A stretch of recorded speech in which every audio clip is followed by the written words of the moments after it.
Hello. So it was a little bit warmer than I expected it to be today, and the dough may have overproofed, but I have it divided in half. I've weighed it out here on my scale, and I have turned it out onto a lightly floured surface. And when I say lightly floured, I used the T-ball that we talked about last night and just dusted the surface here. This is also the time when you are going to use your bench knife. And you use the bench knife in this fashion. We're going to put the dough here where the flour is. We're going to just very lightly degas it. You don't want to undo all the work that it's been doing in order to get the bubbles in there. And then once we have it stretched out just a little bit, I want you to see how I'm doing this. We're going to turn it in on itself like this, similar to what you were doing in the bowl. Put this over like so. Over like so. Now the floured side is the side that is for your hands. So we're going to flip this over real quick and put the belly button, as it were, on the table here in an area where there is not a lot of flour. I'm going to put a little bit of flour on my hands and just on the top here so I can work it.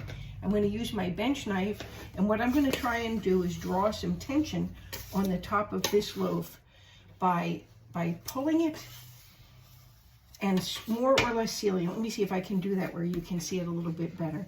I'm going to pull it toward me, and you can see that it's kind of tucking in on itself. Let me turn it this way so you can see.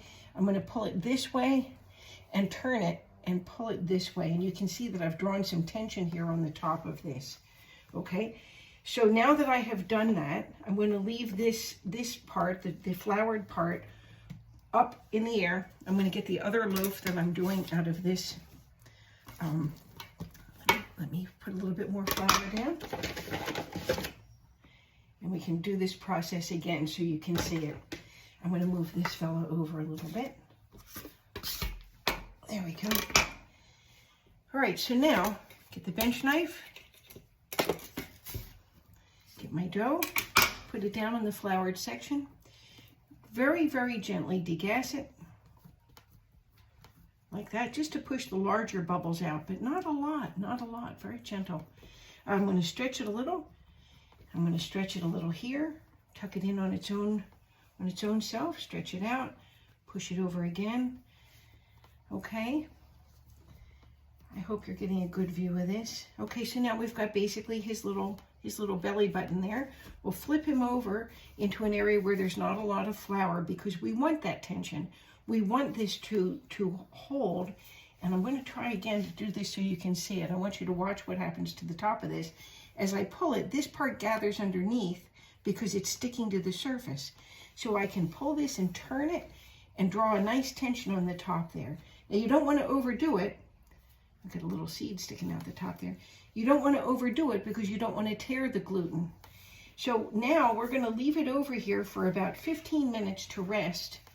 Remember, we talked about when you work with the gluten, it starts to kind of fight you back.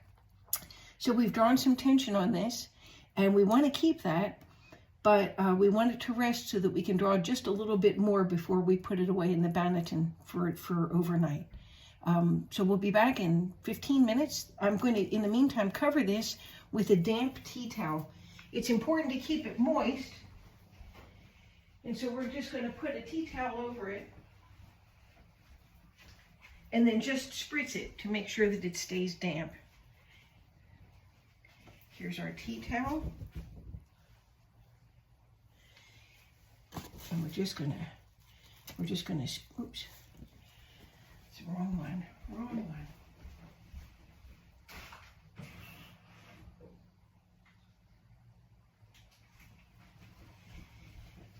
Okay, here we go. I've got a nice towel here. We're just going to put that over like that.